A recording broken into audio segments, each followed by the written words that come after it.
नहीं, आज जिस प्रकार से ये तो बात हुई ममता बनर्जी की। ममता बनर्जी ने जो कल एक्सपर्ट पोस्ट किया उसको लेकर, लेकिन आज जो खास करके कोलकाता हाईकोर्ट ने जो दो निर्णय दिए हैं उसमें आप देखिए, एक तो ये जो 30 नवंबर तक ये है, और उसके बाद ये कहा कि नहीं, आपको जो उनसे अगर पूछताछ करनी है तो 48 घंटे पहले, अगर वो आएंगे ही नहीं तो उनसे फिर पूछताछ कैसे होगी? इस पर क्या आपको लगता है कि आगे फिर पुलिस जो है वो कोर्ट जाएगी और कहेगी कि नहीं, अब तो हमें पूछताछ के लिए उनको यहाँ लाना होगा और उनसे पूछताछ करनी होगी? हालांकि सुप्रीम कोर्ट ने कहा कि 3 हफ्ते के लिए ही उनको विदेश जाने की अनुमति मिली है।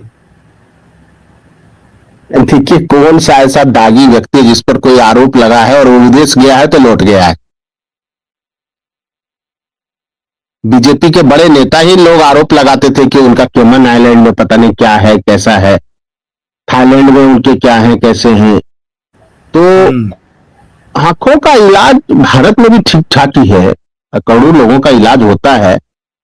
अब पता नहीं कौन सी उनको भयंकर बीमारी है, जो वो बीमारी सत्ता से हटने के बाद ही वो बीमारी उभरी। ठीक है, जाए कोई बात नहीं, लेकिन बीजेपी के लिए पॉलिटिकल विक्ट्री यही है कि देखिए, ममता बनर्जी का युग तो अब समाप्त हो गया। टीएमसी में अगर रहना है टीएमसी को तो अभिषेक बनर्जी लीड करेंगे, लेकिन अगर अभिषेक बनर्जी विदेश चले जाते हैं लंबे समय तक और वापस नहीं आते हैं तो ये भी एक पॉलिटिकल विक्ट्री है बीजेपी की। इसलिए क्योंकि बीजेपी बोलेगी कि अपराध जो उन्होंने किए उसको फेस करने के बजाय अभिषेक बनर्जी विदेश चल भाग गए, उसको भागने के सेंस में, भगोड़े के सेंस में बीजेपी प्रेजेंट करेगी। तो वो भी एक तरह से पॉलिटिकल विक्ट्री है बीजेपी के लिए, क्योंकि अभिषेक बनर्जी का मैदान छोड़ने का मतलब है कि टीएमसी दम तोड़ चुकी है। ये टीएमसी के वर्कर ये समझ चुके हैं, क्योंकि अभिषेक बनर्जी टीएमसी के भविष्य है। जी। अच्छा, सुप्रीम कोर्ट में भी आज कुछ हुआ कि यानी कि 20 सांसदों को जो है, जो 20 बागी सांसद हैं उनको नोटिस दिया गया है, लेकिन उस पर हम बाद में आएंगे। एक पहले जो बागी विधायक जो बागी होकर चले गए थे वो अब वापस ममता बनर्जी के पास पहुंच गए और वो कह रहे हैं कि उनको पता नहीं था कि आप उधर नहीं गई हैं, इसलिए वो उधर चले गए थे। तो अब वो उधर, आप उधर नहीं है इसलिए आप लौट आए हैं। तो इसको आप किस रूप में देखते हैं? क्या उधर भी बागी गुट में भी कुछ अब अनबन की स्थिति होने लगी क्या? वो सब तो चलता रहता है, लेकिन सवाल ये है कि जिस पार्टी का हार्ट, लीवर और किडनी तीनों फेल हो गया, लेकिन 2-4 बाल उग आए माथे में, तो उससे ये नहीं कहा जाएगा कि पार्टी जीवित हो गई या पार्टी एक नए स्वरूप में आ गई। नीति, नेतृत्व और नियत, 3 से पार्टी चलती है, कोई भी पार्टी।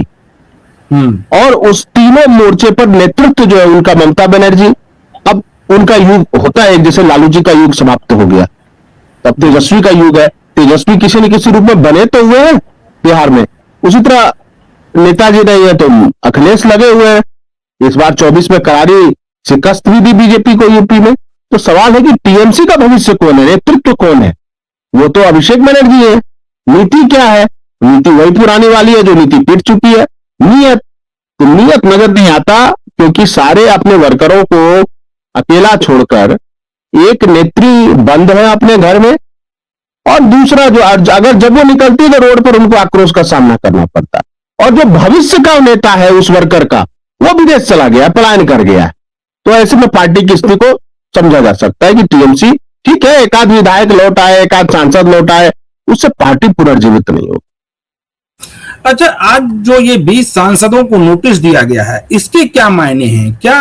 और ये जो खास करके इनके द्वारा ये प्रे किया गया था खास करके सुप्रीम कोर्ट में कि जो ओम बिरला है, जो लोकसभा के अध्यक्ष हैं, उनको भी नोटिस भेजा जाए और लोकसभा कार्यालय को भी नोटिस भेजा जाए, तो उसमें तो साफ साफ सुप्रीम कोर्ट ने कह दिया कि नहीं, ना तो ओम बिरला को नोटिस भेजा जाएगा और ना ही लोकसभा कार्यालय को नोटिस भेजा जाएगा। हालांकि उन्होंने 20 सांसदों से जरूर एक नोटिस 20 सांसदों से भेजकर पूछा है और उनको अपनी स्थिति स्पष्ट करने के लिए कहा है।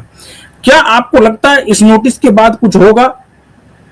नहीं, देखिए, इसका एक स्पष्ट लीगल प्रोसेस है कि उन सांसदों ने व्यक्तिगत रूप से आवेदन देकर स्पीकर से आग्रह किया है कि उनको एनसीपीआई का लोकसभा सांसद माना जाए। यानी सुप्रीम कोर्ट अगर पूछेगी तो ये वही लेटर सुप्रीम कोर्ट को वापस देंगे जो लेटर इन सांसदों ने स्पीकर ओम बिरला को दिया है। अब देखिए, सांसदों की सदस्यता का निर्णय करने का अधिकार वो स्पीकर के पास है, और मुझे लगता है इसमें आज तक कोर्ट ने कभी कोई दखल नहीं दिया, और स्पीकर को कोई नोटिस नहीं जारी किया गया, क्योंकि स्पीकर के लिए कोई टाइमलाइन फिक्स नहीं है।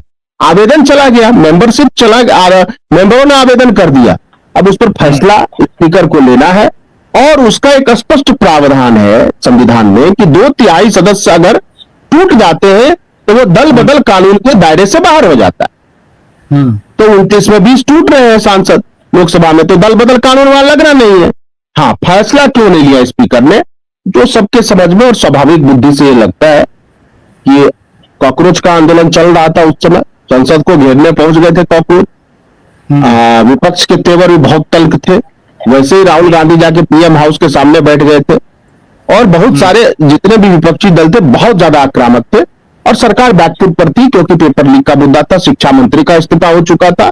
ऐसे में अगर स्पीकर मानसून सेशन के दौरान ये फैसला लेते कि ये 20 सांसदों की आवेदन को स्वीकार करते हुए दल बदल कानून के दायरे से इनको बाहर करते हुए अगर उनको एनसीपीआई का सांसद घोषित कर देते, तो फिर विवाद और बढ़ जाता, तब अपोजिशन और ज्यादा आक्रामक हो जाता, और सरकार वैसे भी कई मोर्चों पर फंसी हुई थी, और इस बार कोई ऐसा बिल भी पेश नहीं किया मानसून सेशन में जिसमें इन सांसदों की जरूरत पड़े।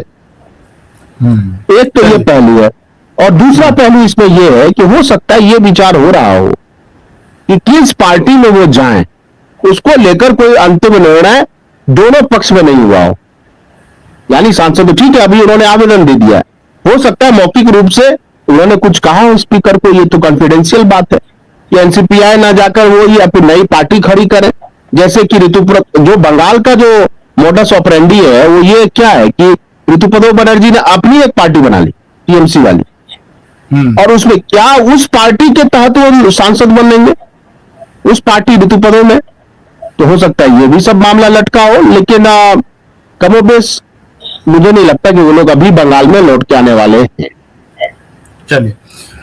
चलिए संजीव जी, तो आज हम लोग इस डिबेट को यहाँ पर खत्म करते हैं। कल किसी और मुद्दे के साथ फिर हाजिर होंगे, तब तक मुझे और संजीव जी को दीजिए अनुमति। आप बने रहिए के साथ। नमस्कार।